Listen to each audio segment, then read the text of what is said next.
कर फोकस कर तला साहब ये गड़प्पा मारने के जी भाई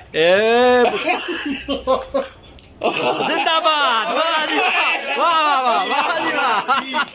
गड़प्पा आज तो बात ये सूड़ा ले पीछे छोड़ के हाँ भाई एक मिनट हाँ उल्टी कर बाहर कर लेता हूँ कलेज माया कोई यार एक बार कर दो पहले एक बार नहीं दिक्कत से नहीं नहीं लेकिन वाकई चाह सुनी है उस्ताद खाता है ना वो सारा करो नहीं करो ਇਹਨੇ ਹਲਵੇ ਦੀ छोटी सी बना ले छोटी ਉਸਤਾਦ ਛੋਟੇ ਹਲਵੇ ਦੀ ਲੱਤਾਂ ਜਾ ਕੇ ਟੇਡੇ 'ਚ ਲੱਗੀ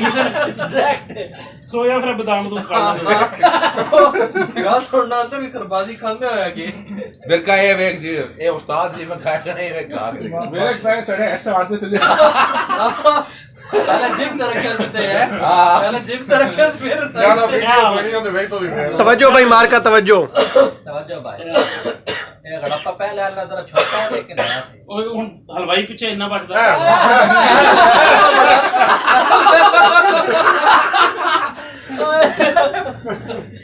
और भी ले ले रखो खाली बस है ਚਲੋ ਹੁਣ ਤੇ ਇੰਨਾ ਕਦੇ ਹੁਣ चलो ਠੀਕ सही ਹੈ ਯਾਰ है ਇਹ ਤੇ ਠੀਕ ਹੈ रामिया उस्ताद की वजीफे पढ़ रही साल नहीं मिलता वजीफे नहीं कुछ पढ़े आई अच्छा पढ़े आई ये उस्ताद मुर्शिद ने दसे सी ओ ए हां ए गप्पा होता है गप्पा मेरे तो बड़ा ख्याल है